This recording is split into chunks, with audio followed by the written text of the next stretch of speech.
Hi, I'm Rashid Holder, and on today's episode of Positive Pulse, we speak with the dynamic duo of Mr. and Mrs. Carter, who are the brains behind AMMAR Empowerment Network.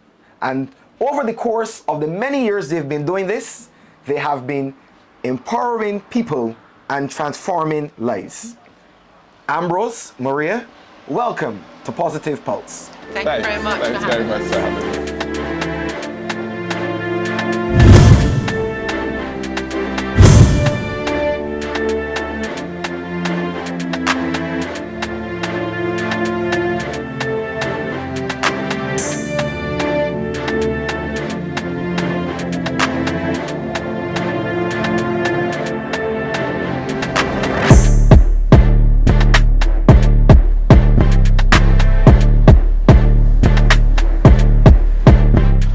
It's my absolute pleasure to speak with you today about the wonderful work that you have been doing over the many years. So let us begin with where this all started.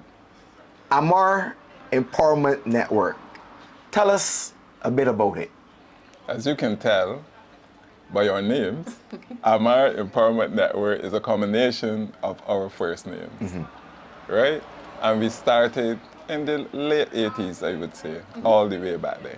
All the way back then. Yes. So as long as I've been alive, AMMAR Empowerment Network has been a registered charity in Barbados doing what we consider human service. Possibly. However, I should say to you, although we started the work, we were not registered at the same time. Oh, Right. okay. Right? So we did a lot of work before we actually got registered. Right. Right. So tell us a bit of the work as we've been speaking so Okay. far. Okay. So in the 1980s, in 1989, 1989. we got married and moved to this spot. It was a little wooden building, you know, 2-bedroom, 1-bathroom building in this community. But even prior to that, we've been working amongst the youth, amongst women and men in the community, in the island, because we saw varying needs. Right. First of all, there were, in some instances, lack of skills, lack of work. Individuals needed, especially youngsters, needed guidance, mentoring. So And we, skills as well. And if I may interject, it's even, at this time that we Yeah. can still say that those elements in society are still missing at various levels. yes, Yes, and we continue to do what we would have done at our very beginning, because we have not ceased to do our skills training, our mentoring. We have programs that speak to the families, programs that speak to young boys, programs that speak to young girls, programs that speak to the unemployed. We just have lots of different programs. That speak to the parents, yeah. to families, Yeah, yes, families yes. and And parents as well. that's the first one that we should have said, basically, though. Family and parents. So this is a family-oriented, society-driven programs that you are basically focusing on. Can you tell us a bit about some of the programs and the needs that they cater to? Right. Yeah, of course. So before we get right into it, I should say, although we cater to all of those areas, we basically place emphasis, though, Yeah. on the youth. Youth. And right, so For all of obvious reasons. all of our programs are geared towards helping the youth or helping individuals to help the youth. And I should say empower the youth, though. Right. So in focusing on the youth, You're right. what do you see as the need that you are filling, or the network is filling, by having that youth-oriented focus? Okay, because our youth-oriented focus, basically, like I said earlier, the youth need guidance. Yeah. But if you do not know as a parent how to better or best guide the youth, then you'll guide them in the wrong direction with all of your well intentions. Yeah. So early on in the day, we had the women's support group. Right. As one of the things. Maria will speak a little bit more about that. Yeah. No, it's just empowering women, because I found that at the time, that was like in the early 90s, where women were just coming to me with different needs. There were young women having children, now starting out in life, now starting in marriage and things like that. And they, were asking basic questions. So I thought, well, as opposed to like just me dealing with it, let's just come together and we have a support group. So that used to meet once a month. Right here, we used to meet once a month, and Yes, we would just in this share. space, right in this Right, space. we've done a lot in this very small space. So we would have had the women's support group. So we would have just not just passed on skills, we would have shared, and then we would have brought in resource people, psychologists, gynecologists, and things like that to treat to the different things that women would want to know and learn about. And then outside of that too, we would have done a lot of skills training. Amber spoke about the young people in the vicinity, and not just the young ones, but also their parents as well came right here, and we would have done courses for the unemployed as well. And like you would have mentioned, like we would have said, even though times have changed, we have continued to do what is necessary because people do need skills. Right. And as I was sharing off camera, we would have done a whole lot of work with the unemployed during the time of COVID. Even long before that, we did things like stuffed toys, clothespin craft, a whole heap of things in this space. As you say, it's a youth-oriented program, or programs, I should say. Yes. And if you want to make mention of maybe 3 or a couple of the programs that you currently offer to the youth. Right. Definitely. We have a Boys to Men camp that we run every Easter. And we also have a Preparing Princesses camp that we run every Easter. And what are the age ranges we do for those programs? Age 13 to 19. 13 to 19, for obvious reasons. We try to capture the teens, right? So 13 to 19. And within that week, we try to pass on skills. We try learning for living, we call it really, because there's certain things that are not taught in school.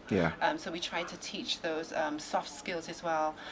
You would be surprised that even though some of these children are on the higher end of teens, some of them, boys and girls, can't thread a needle, can't stitch a straight line, those sort of things. And we teach all sorts of things. And one of the things that we want to pass on as well is skills that they can actually make money from.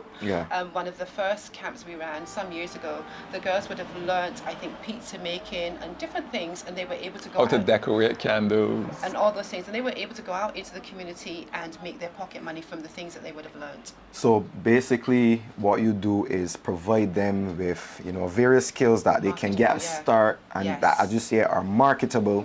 So they can now transfer these skills from here in the workshop to the world of work. The boys did stitching and stuff. It was really good to see this year the boys would have learned to make a bucket hat.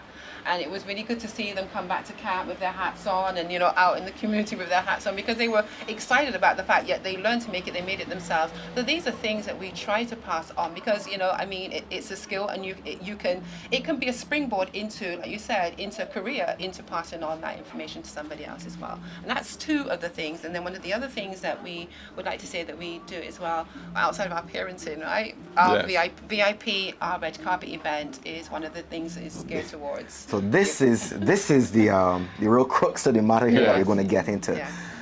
The VIP red carpet event. Now, tell us a bit about that. Who is it, once again, primarily geared towards, and the main beneficiaries of that event?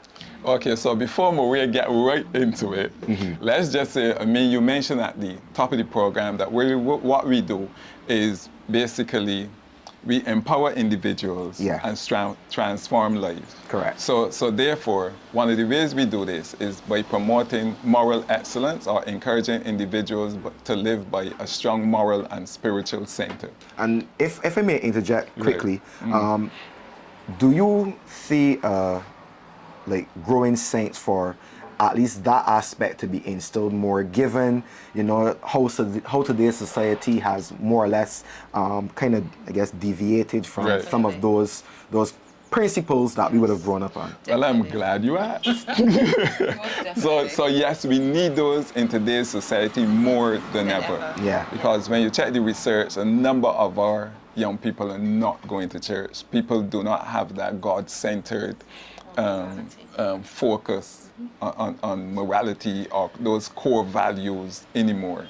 And even we would have heard that coming out from the leaders of our country Yes. Yeah. quite recently. So this is something most definitely that is definitely needed for now. So you will see that a number of our themes basically are around like moral excellence. You'll see VIP. Yeah. And VIP is Acronym. acronym for two things. One, virtue is priority.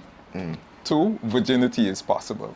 So this was to help combat or to deal with the HIV/AIDS prevention focus and also the STIs prevention. Yeah. So a number of our programs in this area deals with prevention. Of course, we have intervention programs as well. So it's a twofold. Yeah, Yes, definitely. yes. So we say to young people, by nature of being young, one, you are a very important person. There we go. Correct. You don't have to do anything else. You're young, you are very important. That's it. Correct. And so therefore, as a young person, you need to take care of your body, you need to take care of your spirituality, you need to take care of your mental health, all of these things. Right. Correct. And that's what I mean. So therefore, we lay out the red carpet for them. Maria's going to tell you a little bit more about that. Yeah, well, the VIP, like Amber's was just saying, it's really to make the young people feel good about themselves, about their youth, you know, their self-worth. So we would have a big event where we lay out the red carpet, we have the stanchions, we have the paparazzi. We just try to make it like a bit of a Hollywood type feel. So how you have paparazzi and I was never invited? We're sorry about But that. you say you're a little young. This year for sure. We'll definitely be contacting you this year. Thank But you.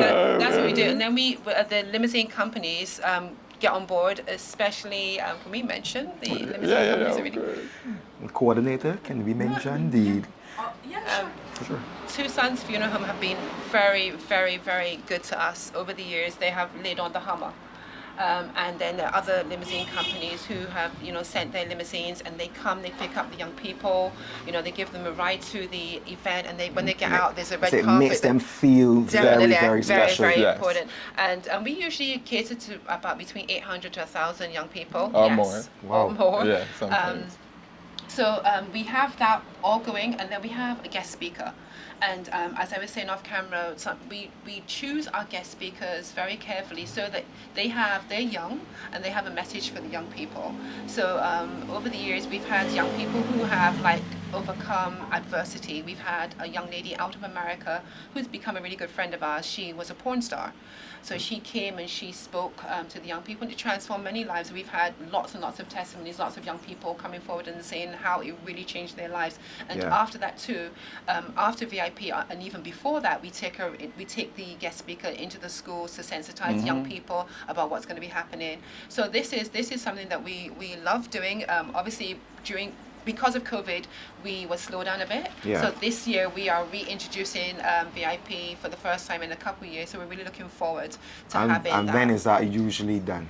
Or when will it be done? This at year least would be this year? November, right? This year will be in November. November. Right. Yes. We're going to keep you updated so that you guys can come along and really be a part of it. It would really, Yeah, really so that be the great. positive pulse can really follow through Yes. and Definitely. see Yes, for exactly sure, for sure. what's Definitely, happening. Definitely, For sure. definitely. That would really be great. We would really love to have you. That's true. Yeah. Yeah, and I mean, as we look around in the space here, the workshop space here, Right. and I would like to see this beautiful backdrop Sure, here, no problem at all. so that when I do, arrive at the VIP experience, Yeah. I will know exactly where to go so I can stand and take the Yes, pictures. yes. But I mean, as we look around the workshop here, I'm seeing a lot of clothing, a lot of items that would have been obviously donated. Yes. And it speaks to that sense of togetherness in the community where persons can come in if they're in need of anything. Yes. And obviously you help to facilitate a Right. lot of charitable donations Right. to the households that are, I guess, close by to this community. And beyond as well. No. We call this area the New to You shop. Yeah. And people basically just give us clothing and we would distribute clothing. We would get people coming in, they'd call the office and one of the ladies would give them an appointment, they'd come and they'd pick up what they need. And then also I would have shown one of your colleagues our pantry area Yeah. where we stock our food. Again, people will call and it's not just this community, trust me, it's mainly outside of the From the community. entire Yeah. island. For the entire island. When I tell you people come from as far as St. Lucie and St. Peter, And St. St. Philip Andrew. and St. Yeah. Andrew for From all assistance, over the they island. will call and then basically we would take them through a needs-based assessment over the phone, and then the determination would be whether or not, you know, it's actually a genuine need, and then we would invite them to come. I wish to thank Ambrose and Maria Thank you. for sharing their experiences over the years with the Empowerment Network, and also to thank you for the wonderful work that you have been doing and continue to do. Thank you. Thank you for joining us on Positive Pulse. I'm your host, Rashid Holder, and stay tuned for more as we go through the length and breadth of Barbados to highlight those who are continuing some wonderful work and some great human service.